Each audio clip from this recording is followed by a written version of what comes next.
সর্বপ্রথম সমস্ত প্রশংসা গুণগান ও গণকীর্তন সেই বিশ্ব নিয়ন্তা মহান প্রভুর, যিনি 7 খণ্ড আসমান এবং 7 খণ্ড জমিনকে বিছানা স্বরূপ বিছিয়ে রেখেছেন। তার পরে পরে আকে নামদার তাজেদারি মদিনা মুহাম্মদুর রাসূলুল্লাহ সাল্লাল্লাহু আলাইহি ওয়াসাল্লাম পার হাজার হাজার দরুদ ও শান্তির সুধা বর্ষিত হোক। আমিন আল্লাহুম্মা আমিন। আমি সূরা সাফফাতের 103 নম্বর আয়াতটা পাঠ করেছি। সেই আয়াতকে সামনে রেখে সংক্ষিপ্ত আলোচনা রাখব ইনশাআল্লাহ। আজকের আলোচনার বিষয় হবে গত জুমাতে যে আলোচনা হয়েছিল, ইব্রাহিম আলাইহিস সালামের দোয়া আল্লাহ তাআলা কবুল করেছিলেন এবং সেই দোয়ার পরিপ্রেক্ষিতে ফেরেশতাদের পাঠিয়ে তার কাছে সুসংবাদ পাঠিয়ে দিয়েছিলেন। তারপর ইসমাইল আলাইহিস সালাম তার নিঃসন্তান ছিলেন। সেই সময় পর্যন্ত ইসমাইল আলাইহিস সালামের জন্ম হলো। জন্মের কিছুদিন পর ইব্রাহিম আলাইহিস সালাম তার মায়ের সঙ্গে সিরিয়া থেকে নিয়ে গিয়ে মক্কাতে রেখে এসেছিলেন। মক্কাতে কিভাবে তিনি লালিত পালিত হলেন, কিভাবে বড় হলেন, তারপরে আল্লাহ তাআলা ইব্রাহিম আলাইহিস সালামকে তার পুত্রকে সামনে রেখে যে নির্দেশ দিয়েছিলেন স্বপ্নের মাধ্যমে, সেই সমস্ত বিষয়গুলো নিয়ে আজকে আলোচনা হবে ইনশাআল্লাহ। আল্লাহ তাআলা এখানে এই আয়াতে বলেছেন, ফালাম্মা বালাগা মাআহু সাইয়া ক্বালা ইয়া বুনাইয়া ইন্নী আরা ফিল মানামে আন্নী আসবাহুকা ফানজুর মাযা তারা ক্বালা ইয়া আবাতিফ আল মা তুমারু সাতাজিদুনি ইনশাআল্লাহু মিনাস সাবিরিন। আল্লাহ তাআলা ইব্রাহিম আলাইহিস সালামের দোয়ার পরিপ্রেক্ষিতে তাকে এক সুসন্তান দান করেছিলেন, সেই ইসমাইল আলাইহিস সালাম। ইসমাইল আলাইহিস সালামকে আল্লাহ তাআলার নির্দেশে আল্লাহ তাআলার নির্বাচিত জায়গাতে মক্কায় নিয়ে গিয়ে রেখে এসেছিলেন। এখন মক্কা নগরী, তখন মক্কা নগর ছিল না। ও একটা পাহাড়ে ঘেরা একটা জায়গা, পাহাড়ে ঘেরা জায়গা। ওই জায়গার ওই এলাকার মধ্যে সব থেকে নিচু জায়গা হলো যে জায়গায় মা হাজেরাকে রাখা হয়েছিল। বর্তমান যেখানে কাবা শরীফ আছে, কাবা শরীফের পাশে যেখানে জমজম আছে, এই জায়গাটা ওই এলাকার মধ্যে সব থেকে নিচু জায়গা। এখনও যারা দেখেছেন বা যারা দেখবেন তারা গেলে দেখবেন চতুর্দিক থেকে এসে ওখানে নিচে নামতে হয়, নিচে নেমে সেখানে কাবা শরীফ, নিচু জায়গা এখনও। তো ওই নিচু জায়গায় পাহাড়ের ঢালে একটা বড় গাছ ছিল। গাছটার নাম পাওয়া যায় না। ধরে নেন আমাদের দেশে যেমন বট গাছ বড় হয়, পাকুড় গাছ বড় হয়, ওই রকম একটা বড় গাছ সেই পাহাড়ের গায়ে ওই নিচুতে ছিল। তো সেই গাছের নিচে ইব্রাহিম আলাইহিস সালাম মা হাজেরাকে তার সন্তান সহ সেখানে রেখে দিলেন। আর একটা ব্যাগে, একটা জারে কিছু পানি আর একটা জারে কিছু শুকনো খাবার, এই দুটো ব্যাগ তার কাছে রেখে দেওয়া হলো। আল্লাহ তাআলার নির্দেশে রাখলেন। মন চায় না সেই পুত্র সন্তান এবং তার মাকে সেখানে ছেড়ে আসতে, কিন্তু আল্লাহ তাআলার নির্দেশ পালন করতেই হবে। তাই তাদেরকে সেখানে রেখে যখন ইব্রাহিম আলাইহিস সালাম সেখান থেকে চলে আসছেন, সেই চিত্রটা দেখলেই বোঝা যাবে যে সেখানে রেখে আসাতে তার মনের মধ্যে কত ব্যথা ছিল। যখন ইব্রাহিম আলাইহিস সালাম তাকে রেখে চলে আসছেন, মা হাজেরা তখন পর্যন্ত জানেন না কি অবস্থা হবে। তিনি জিজ্ঞাসা করছেন, কোথায় যাচ্ছেন, কোথায় যাবেন, আমাদেরকে রেখে আপনি কোথায় যাচ্ছেন? বলতে বলতে পিছনে পিছনে চলে যাচ্ছে। ইব্রাহিম আলাইহিস সালাম কোনো কথা বলছেন না, উনি সোজা চলে যাচ্ছেন। ওনার মনের মধ্যে ব্যথা, জানছে রেখে যাওয়াটা ওদের জন্য বেদনাদায়ক, কিন্তু আল্লাহ তাআলার নির্দেশ, কিছু করার নাই। যখন অনেকটা দূর পিছনে পিছনে চলে গেছেন, তখন একবার জিজ্ঞাসা করলেন, মা হাজেরা, আপনি কি আমাদের এখানে রেখে যাচ্ছেন না আল্লাহ তাআলার নির্দেশ? ইব্রাহিম আলাইহিস সালাম এই কথাটার কেবল উত্তর দিলেন, আল্লাহ তাআলার নির্দেশ। মা হাজেরা দাঁড়িয়ে গেলেন সেখানে। ইব্রাহিম আলাইহিস সালাম চলে গেলেন। উনি ঘুরে আসলেন ছেলের কাছে। ইব্রাহিম আলাইহিস সালাম আরও বেশ কিছু দূর চলে গেলেন, মোটামুটি প্রায় 1/2 কিলোমিটার। সেখানে গিয়ে পাহাড়ের আড় হয়ে গেছে, এদেরকে আর চোখে দেখা যাচ্ছে না।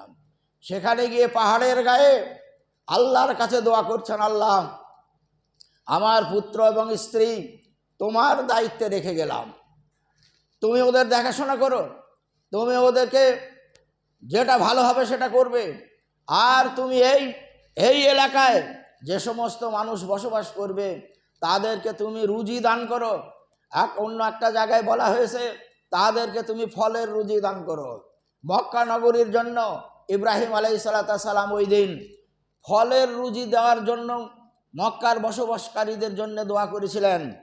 সেই জন্য তখন থেকে মক্কা নগরে কোনো ফলের বাগান দেখা যাবে না। আমের বাগানও নেই, আঙ্গুরের বাগানও নেই, আপেলের বাগানও নেই, কিন্তু 12 মাস সেখানে সব রকম ফল পাওয়া যায়। কোথায় থেকে আসে বাজারে আমদানি হয়, এমন কোনো ফল নেই যা মক্কা নগরীতে এখন পাওয়া যাবে না। এখন তো নগরী পাওয়া যাবে না, সমস্ত ফল 12 মাস পাওয়া যায়। তার কারণ হলো ইব্রাহিম আলাইহিসসালাম ওই দিন দোয়া করেছিলেন পাহাড়ের গায়ে দাঁড়িয়ে। তখন তিনি স্ত্রী পুত্রকে আর দেখতে পাচ্ছেন না, সেই দোয়া আল্লাহ তাআলা কবুল করেছেন। ইব্রাহিম আলাইহিসসালাম চলে গেলেন, ওই সময় তার বসবাস ছিল সিরিয়াতে। সিরিয়া থেকে গিয়ে ওখানে রেখেছিলেন। তো সিরিয়াতে তিনি ফিরে গেলেন। এই রেখে আসার পরে 4 বার যাওয়ার কথা ইব্রাহিম আলাইহিসসালামের পাওয়া যায়, যে সেখানে উনি ঘুরে মক্কাতে 4 বার গিয়েছিলেন। তার মধ্যে একবার হলো এই প্রথম যাওয়া, যেটা আল্লাহ তাআলা এই আয়াতে বলছেন, ফালাম্মা বালাগা মাআহু সাইয়া, সেই ছেলে যখন বাপের সঙ্গে চলাফেরা করার মতো হলো, ছেলে পিলে বড় হওয়া, শিশু থেকে বড় পর্যন্ত ওদের জীবনেরও একটা স্তর আছে, একটা সময় তারা শুধু মায়ের কাছাকাছিই থাকে। তাই সেই বয়সটা যখন পার হয়ে যায় তখন ছেলেরা তাদের বাপদের সঙ্গে সঙ্গ ধরে। বাজার যাবে, আমিও যাব, অমুক জায়গায় যাবে, আমিও যাব। এই যে বাপের সাথ ধরার এটা একটা বয়স আছে। তাই এইবার পিতারা যখন এখানে ওখানে যায়, তাদের সঙ্গ ধরার মতন বয়স যখন হলো, অনেকেই বলছে 7, 8 বা 8 বছর, কেউ বলেছে 13 বছর, এই রকম বয়স যখন হলো, সেই সময় ইব্রাহিম আলাইহিসসালাম তার সন্তান সম্পর্কে স্বপ্ন দেখছেন। তখন পর্যন্ত সে রেখে এসে আর তার দেখা হয়নি, আর সেখানে যাওয়া হয়নি। তার কারণ আল্লাহ তাআলার নির্দেশ ছাড়া সেখানে যাওয়ার কোনো অনুমতি নাই, তিনি জাননি। আল্লাহ তাআলা স্বপ্নে দেখাচ্ছেন ইব্রাহিম আলাইহিসসালামকে, তোমাকে কুরবানি করতে হবে। কাকে কুরবানি করবে? তাফসীরে বলা হয়েছে তোমার সব থেকে প্রিয় বস্তু, তাকে কুরবানি করতে হবে। প্রিয় বস্তু সরাসরি নাম বললে তার খুঁজতে হয় না, উনি খুঁজতে লাগলেন। ওই মুহূর্তে 80 বছর বয়স পর্যন্ত নিঃসন্তান, তারপরে একটা পুত্র সন্তান প্রাপ্ত হয়েছে, সে তার থেকে ভালোবাসার জিনিস উনি দেখছেন আমার আর নাই। তখন উনি ভাবলেন, আল্লাহ তাআলা আমাকে আমার পুত্র সন্তানকেই কুরবানি করার নির্দেশ দিচ্ছেন। তাই তিনি সেখান থেকে চলে গেলেন এইবার মক্কা নগরীতে। সেই রেখে আসার পরে এই 8-9 বছর পর প্রথম যাচ্ছেন। সেখানে গিয়ে মা হাজেরাকে বললেন, মেলা আলোচনা নেই, মেলা কথাবার্তাও নেই। সেখানে গিয়ে বললেন, তোমার ছেলেকে ইসমাইল আলাইহিসসালাম, তাকে তুমি সাজিয়ে দাও, আমি একটু নিয়ে যাব। কোনো প্রশ্ন করেননি। উনি বললেন, মা সাজিয়ে দিলেন ছেলেকে, বাপের সঙ্গে বেরিয়ে গেল। ওই বর্তমান কাবা ওখান থেকে যেতে শুরু করেছে। যখন কিছুটা গেছে, শয়তান এসে মা হাজেরাকে বলছেন, আগো তুমি কোথায় পাঠালে তোমার ছেলেকে? ও যে ওর বাপের সঙ্গে পাঠাইলাম, ওর বাপ নিয়ে গেল। তো বলছে, আরে ও যে নিয়ে গিয়ে জবাই করবে। বলতে তাই করতে পারে? বাপ কখনো ছেলেকে জবাই করতে পারে না। না করবে, আল্লাহ তাআলার নির্দেশ হয়েছে জবাই করবো কে নিয়ে গিয়ে। তো বোঝাই, আল্লাহর যদি নির্দেশ হয়ে থাকে, আমার ওই একটা ইসমাইল কেন, শত শত ইসমাইল আল্লাহর রাস্তায় আমি উৎসর্গ করার জন্য প্রস্তুত। উনি বুঝে গেলেন এটা শয়তান। শয়তানকে ওই সময় তিনি 7টা কাঁকর মেরে তাড়িয়ে দিয়েছিলেন। এই প্রথম কাঁকর মারা মা হাজেরার। এটাকেও হাজী সাহেবদেরকে এখন অনুসরণ করতে হয়। 10 তারিখে একটা শয়তানকে গিয়ে কাঁকর মারতে হয়, সেটা হলো ছোট শয়তান। আর সেই শয়তানটাকে মা হাজেরা ওই দিন কাঁকর মেরেছিলেন। শয়তান ওখান থেকে পালিয়ে গেল, মা হাজেরাকে পারল না। গিয়ে ইব্রাহিম আলাইহিসসালামের সঙ্গে ইসমাইল আলাইহিসসালাম পিছনে পিছনে হেঁটে হেঁটে যাচ্ছে। ইসমাইল আলাইহিসসালামকে বলছে, এই কোথায় যাচ্ছ বাপের সঙ্গে, তোমাকে নিয়ে গিয়ে জবাই করবে? না না, বাপ কখনো জবাই করতে পারে ছেলেকে? না, করবে, আল্লাহ তাআলা নির্দেশ হয়েছে। ইসমাইল আলাইহিসসালাম দেখলাম এ তো ঠিক শয়তান আছে, আল্লাহ তাআলার যদি নির্দেশ হয়ে থাকে তাহলে তো আমার কোনো আপত্তি নেই। ও শয়তান ভেবে ওকে ও 7টা কাঁকর মারল। এই 7টা কাঁকর মারার পরে আবার চলে যাচ্ছেন। এইবার যেতে যেতে ইব্রাহিম আলাইহিসসালাম এই কথাটা বলছেন, ইন্নী আরা ফিল মানামে, আমি স্বপ্নে দেখলাম। আমাকে নির্দেশ করা হয়েছে তা বলছেন না, আমি স্বপ্নে দেখলাম। ইন্নী আরা ফিল মানামে আন্নী আজবাহুকা, আমি যেন তোমাকে জবাই করছি। সরাসরি জবাই শব্দ বলা হয়েছে কোরআন শরীফে। আমি যেন তোমাকে জবাই করছি, এ আল্লাহ তাআলা স্বপ্নে, আমি স্বপ্নে এরকম দেখলাম। তাতে তোমার কি মতামত? তখন তিনি বলছেন, কালা ইয়া আবাতিফ আল মা তুমারু সাতাজিদুনি ইনশাআল্লাহু মিনাস সাবিরিন। তো আল্লাহর যদি নির্দেশ হয়ে থাকে, আপনার উপরে আল্লাহ যে নির্দেশ করেছেন, আপনি সেই নির্দেশ পালন করুন, আর আপনি আমাকে ধৈর্যশীলদের অন্তর্ভুক্ত পাবেন। আমি ধৈর্য ধরব, আমাকে ধৈর্যশীল পাবেন, এই কথা কিন্তু বলেননি। উনি এমন একটা কথা বললেন যে আমাকে ধৈর্যশীলদের মধ্যে পাবেন।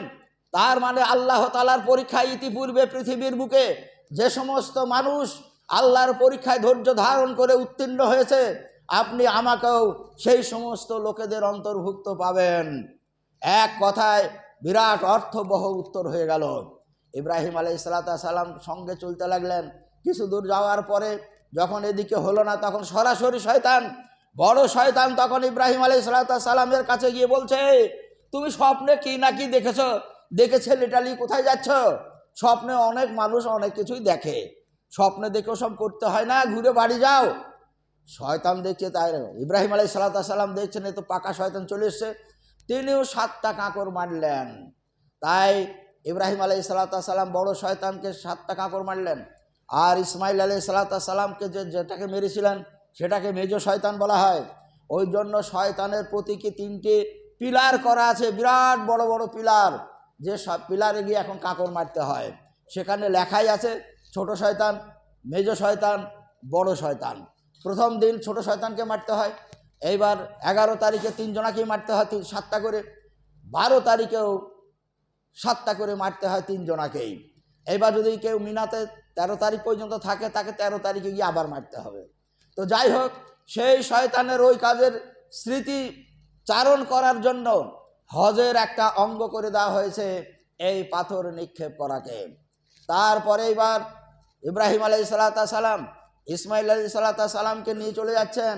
সেই জায়গাটা এখন মিনার উপর দিয়ে যে হাই রোড হয়েছে, ডবল হাই রোড, সেই মিনার বাম দিকে মিনা যেতে, ডান দিকে পাহাড়টা অত উঁচু নয়, কিছুটা উঁচু, অল্প উঁচু, সেই পাহাড়ের মাথায় সাদা রঙের 7-8 ফুট একটা মিনার করে রাখা আছে। এই জায়গাটাতেই ইব্রাহিম আলাইহিসসালাম তার পুত্রকে জবাই করার প্রচেষ্টা চালিয়েছিলেন। ফালাম্মা আসলামা ওয়াতাল্লাহু লিল জাবিন, আল্লাহ তাআলা বলছেন, যখন ইব্রাহিম আলাইহিসসালাম তার পুত্রকে সেখানে যখন শোয়ালেন জবাই করার জন্য, এখানে কিছু কথোপকথন হয়েছিল, তা তফসিরে পাওয়া যায়, কোরআনে সে বিষয়গুলো নাই। তফসিরে বলা হয়, ইসমাইল আলাইহিসসালাম বললেন, পিতা তুমি তোমার চোখকে বাঁধো, আমার হাত পাকে বাঁধো, তার কারণ জবাই করলে তখন হাত পাগুলা নড়বে, হয়তো পা গিয়ে আপনার গায়ে লাগতে পারে, তাই আমার হাত পাকে বেঁধে দেন। আর জবাই করতে গিয়ে আমার উপরে আপনার নজর পড়ায় আপনার মায়া আসতে পারে, মমতা আসতে পারে, স্নেহ আসতে পারে, তাতে হয়তো কাজ করতে আপনার বাধা হতে পারে, সেই জন্য আপনার চোখকেও বাঁধেন। তো পরিস্থিতিতে যা পাওয়া যাচ্ছে, ইব্রাহিম আলাইহিসসালাম চোখ বেঁধেছিলেন, তাকেও বাধা হয়েছিল। এবার জাবিন বলা হয় কপালকে, কপালের ভরে যখন তাকে শোয়ানো হলো, অর্থাৎ উপর করে তাকে শোয়ানো হলো, উপর করে শুইয়ে যখন ইব্রাহিম আলাইহিসসালাম তার উপরে ছুরি চালাইতে যাবেন, আল্লাহ তাআলার নির্দেশ হলো ছুরির উপরে, দেখো কাটার ক্ষমতা তোমাকে আমি দান করেছি। আর এই মুহূর্তে ইসমাইল আলাইহিসসালামের জন্য তোমাকে জবাই করার কাটার ক্ষমতা আমি তোমার রহিত করে দিলাম, তোমার দ্বারা আর কাটা হবে না। তো আল্লাহ তাআলার নির্দেশ হলো ছুরি তার কাটবে না। কিন্তু ইব্রাহিম আলাইহিস সালাম বারবার চেষ্টা করছেন, আর হাত দিয়ে দেখছেন কাটেনি, চোখ বাঁধা আছে। যখন কয়েকবার চেষ্টা করা হলো, কাটলো না, আবার চেষ্টা করেন, ছুরি চালান, কাটে না। তারপরে আল্লাহ তাআলার নির্দেশে সমস্ত ফেরেশতাদেরকে ডাক দিয়ে দেখাচ্ছেন, ওগো দেখো আমার খলিল আজকে কি করছে, দেখো তার অবস্থা কি দেখো তোমরা। তখন সব ফেরেশতারা তাকিয়ে, তাই তো কি করছে নিজের ছেলেকে নিয়ে। কিন্তু আল্লাহ তাআলাই ভালো জানেন তিনি কি করবেন। আল্লাহ তাআলা কোনোদিন কোনো মানুষকে কুরবানি করার কথা বলেননি, তার আগেও বলেননি, পরেও বলেননি। এটা সম্পর্কে আল্লাহ তাআলা বলছেন, ইন্না হাযা লাহুয়াল বালাউল মুবিন। এটা হলো ইব্রাহিম আলাইহিস সালামের একটা বড় পরীক্ষা ছিল, বড় পরীক্ষা। সেই পরীক্ষায় সে উত্তীর্ণ হতে পারে কিনা সেটাই আমার দেখার। কিন্তু সে উত্তীর্ণ হয়ে গেছে। জিবরাইল আলাইহিস সালামকে আল্লাহ তাআলা বললেন, এই তাড়াতাড়ি করো, জান্নাত থেকে একটা দুম্বা নিয়ে গিয়ে ওকে দাও, ও জবাই করুক, কুরবানি করুক, সেটাই ওর কবুল হবে। জিবরাইল আলাইহিস সালাম জান্নাত থেকে একটা দুম্বা নিয়ে এসে তার ছুরির নিচে শুইয়ে দিলেন, আর ইসমাইলকে তার পাশে দাঁড় করিয়ে দিলেন। তারপরে যখন ছুরি চালিয়ে দিয়েছে, দুম্বা জবাই হয়ে গেল। তার কারণ আল্লাহ তাআলার যে তার নিষেধাজ্ঞা ছিল, সেটা হলো ইসমাইল আলাইহিস সালামের জন্য দুম্বাকে কাটবে না, সে নিষেধ ছিল না। ফলে যখন দুম্বার গলায় ছুরি চালিয়ে দিয়েছে, তখন দুম্বা জবাই হয়ে গেল। উনি বুঝতে পারছেন জবাই হয়ে গেছে, রক্তের ফোয়ারা ছুটছে। তখন চোখের পটি খুলে দেখছেন যে দুম্বা জবাই হয়েছে, আর ইসমাইল আলাইহিস সালাম তার সন্তান সে পাশে দাঁড়িয়ে আছে। উনি চিন্তিত হয়ে গেলেন, আল্লাহ তাআলা কি কবুল করলেন না, নাকি আমার প্রচেষ্টাকে কি সফল করলেন না। এই চিন্তা ভাবনা তখন আল্লাহ তাআলা বলছেন, ওয়া না দায় না আইয়া ইব্রাহিম, এই ইব্রাহিম শোনো, কাদ সাদ্দাক্তা রুইয়া ইন্না কাযালিকা নাজ্জিল মুহসিনিন। হে ইব্রাহিম শোনো, তুমি যে স্বপ্নে যা দেখেছিলে আর তুমি যা করার চেষ্টা করেছো, তোমার সবগুলাই সফল হয়ে গেছে। তোমার স্বপ্নকে তুমি সফল করেছো, তোমার পরীক্ষায় তুমি উত্তীর্ণ হয়েছো, তুমি যে কর্মযজ্ঞ চালিয়েছো তা সফল হয়েছে। আল্লাহ তাআলা তোমার সমস্ত কিছু কবুল করেছেন। ওয়া তারাকনা আলাইহি ফিল আখিরিন। শুনে রাখো, তোমার এই কর্ম কিয়ামত পর্যন্ত মানুষ স্মরণ করবে, তার ব্যবস্থা আমি করে দেব। তোমার এই কাজের ব্যবস্থা আমি করে দেব, কিয়ামত পর্যন্ত মানুষ তোমার এই কার্যাবলীকে স্মরণ করবে। ওই সময় থেকে জন্তু কুরবানির সিস্টেম আসলো। তার আগেও কুরবানি ছিল, আদম আলাইহিস সালামের জামানায় ছিল। সেগুলো যাই হোক, আজ আর বলছে না, পরবর্তীতে কোনো সময় আলোচনা হবে। তো এই সময় থেকে জন্তু জবাই করা আসলো, যেটা এখন আমরা করি। এক সময় আল্লাহ রাসূলকে জিজ্ঞাসা করা হয়েছিল কুরবানি সম্পর্কে, মা হাযিহিল উজাহি, এই উজাহিটা কি জিনিস, কুরবানি কি জিনিস। রাসূলুল্লাহ সাল্লাল্লাহু আলাইহি সাল্লাম বলেছিলেন, সুন্নাতু আবিকুম ইব্রাহিম আলাইহিস সালাম, এটা হলো তোমাদের পিতা ইব্রাহিম আলাইহিস সালামের সুন্নাত। ইব্রাহিম আলাইহিস সালামের সুন্নাত কিসের সুন্নাত? ওই যে কুরবানি করতে গেলেন মিনার পাহাড়ের মাথায়, এখনো হাজি সাহেবদেরকে সেই মিনাতেই কুরবানি করতে হয়। সমস্ত কুরবানি হাজিদের ওই মিনাতেই হয়, একটা সাইডে জায়গা আছে। তো যাই হোক, সেই ইব্রাহিম আলাইহিস সালামের সেই কুরবানিকে লক্ষ্য করে এটা সেখানে চালু হয়েছে, এখনো সেটা হচ্ছে। কুরবানি, আমাদের রাসূল কুরবানি সম্পর্কে কিছু কথা বলেছেন। সেই কথাগুলো দুটো একটা কথা বলে দিই যেগুলো জরুরি। কুরবানির জন্তু দুম্বা যেটা পাঠিয়েছিলেন, নিখুঁত, খুব হৃষ্টপুষ্ট দুম্বা। আমাদের শেষ রাসূল কুরবানির জানোয়ার সম্পর্কে বলেছেন, জানোয়ার কেনার সময় এইগুলা লক্ষ্য রাখবেন, যেন কান কাটা না থাকে, কানে যেন ফুটো না থাকে, কান চিরা যেন না থাকে। কান চিরা কাটা ফুটো থাকলে সেই জানোয়ারটা কুরবানি হবে না। শিং যদি ভাঙা থাকে, শিং ভাঙা জন্তু কিনবেন না, শিং ভাঙা জন্তু কুরবানি হবে না। খোঁড়া যে চলতে অক্ষম, চলতে পারে না, পা খোঁড়া, এই রকম খোঁড়া জন্তু কুরবানির জন্য কেনা হবে না। রোগায় এত রোগাগ্রস্ত, এত দুর্বল হয়ে গেছে, জন্তুটা চলতে সক্ষম নয়, এই রকম দুর্বল, চলতে অক্ষম, এই রকম জন্তু কুরবানি হবে না। অনেকে হাটে গিয়ে জন্তু কিনতে গিয়ে বলে শিং ভেঙে গেছে, এত বড় শিং বাকি আছে, বাকিটা ভেঙে গেছে। বলে এক মুঠো থাকলে এক মুঠো আছে, এক মুঠো আর দু মুঠো তিন মুঠোর প্রশ্ন নাই। হাদিসে সরাসরি বলা হয়েছে যার শিং ভাঙা থাকবে তা কোরবানি হবে না। সে ভাঙার পরে সে যতটাই বাকি থাক আর গোড়া থেকেই ভাঙুক, শিং ভাঙা যাকে বলা হয় তা কোরবানি হবে না। এই কয়েকদিন আগে একজন আমাকে মোবাইলে ছবি পাঠিয়েছে, তার কানটা একটু করে কাটা। বলছে এই খাসিটা কোরবানি হবে নাকি দেখুন তো। কান কাটা বলা যাবে না, তবে এক সাইড একটু কাটা।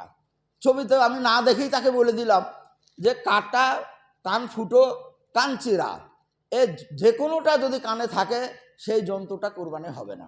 ও ব্যাপারটা বুঝে গেল, বলে ঠিক আছে। তাহলে জানোয়ার যখন কিনবো তখন খুঁত দেখে কেনা হবে না, খুঁতটাকে দেখেলেন তারপরে জানোয়ারের দাম করুন। এখন কেউ জন্তু কিনে ফেলেছে, ভালো জন্তু, কোনো অসুবিধা নেই, কুরবানির আগের দিনে কোনো কারণে শিং ভেঙে গেল, তার যদি আসে না পরিবর্তন করা সম্ভব না হয়, তাহলে ওই ব্যক্তির জন্য ওই কুরবানিটা হবে। ছাগল দাঁত চাই, যদি দাঁতা হয় তাহলেই কুরবানি হবে। বাড়ির ছাগল আমার জানা আছে 1 বছর বয়স, 1 বছর বয়স হলে হবে না। 1 বছর বয়স যদি নাও হয় আর ছাগলটা যদি দিতে যায় তাহলে কুরবানি হবে। আর দাঁতবিহীন জানোয়ার কুরবানি হবে না। ফলে হাটে ছাগল কিনতে গিয়ে আগে দাঁতটা দেখবেন। ছাগল পছন্দ হয়েছে কিন্তু আগে দাঁত দেখবেন, যদি দাঁতা হয় তাহলে দাম করুন, না হলে কিনবেন না। এবার চোখ যদি কানা হয়, কোনো একটা চোখ কানা, সেই চোখে সে দেখতে পায় না, এই রকম দেখতে অক্ষম জানোয়ার যার চোখ কানা, সে জানোয়ারটা কুরবানি হবে না। ফলে হাটে দেখতে গিয়ে এই কয়টা জিনিস ভালো করে লক্ষ্য করবেন।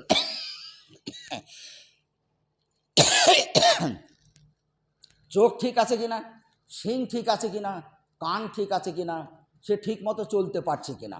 গরু হৃষ্টপুষ্ট একটা পা খুঁড়ি খুঁড়ি হাঁটছে, ও খুঁড়ি খুঁড়ি হাঁটা কিনবেন না, যে ভালোভাবে হাঁটতে পারে সেই রকম জন্তু কিনবেন।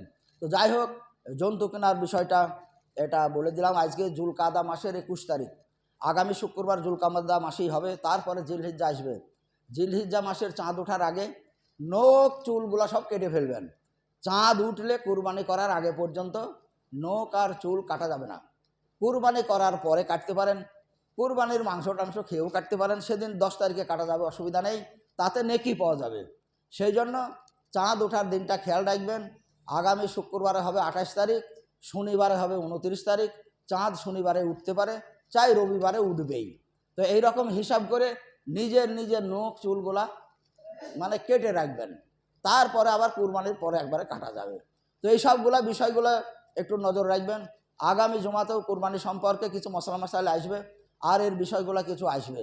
তো ইব্রাহিম আলাইহিস সালামের এই সন্তান পাওয়ার পর তার পরীক্ষাগুলো তিনি উত্তীর্ণ হয়েছেন। তারপরে তিনি আরও 3 বার সেখানে গিয়েছেন। একবার গিয়ে তার প্রথম স্ত্রীর সঙ্গে দেখা হয়েছে, দ্বিতীয়বার গিয়ে দ্বিতীয় স্ত্রীর সঙ্গে দেখা হয়েছে, আর একবার গিয়ে কাবা শরীফ নির্মাণ করেছেন। এই 3 বার। এই সব বিষয়গুলো কুরবানির পরে আলোচনা হবে। কুরবানির আগে আর 2টো জমা আছে, এখানে আর সম্ভব হবে না। তো যাই হোক, আল্লাহ তাআলা আমাদেরকে তৌফিক দান করুক। কুরবানির জানোয়ার এখন আমাদের নির্বাচন করতে হবে, যাদের আছে তাদের ভালো, যাদের নাই তাদের কিনতে হবে। কেনার সময় এই সমস্ত বিষয়গুলো ভালো করে নজর রেখে কিনবেন। আল্লাহ আমাদের সে তৌফিক দান করুক, আমরা যেন উপযুক্ত জন্তু আমরা নির্ণয় করতে পারি। ওয়া মা তাওফিকি ইল্লা বিল্লাহ।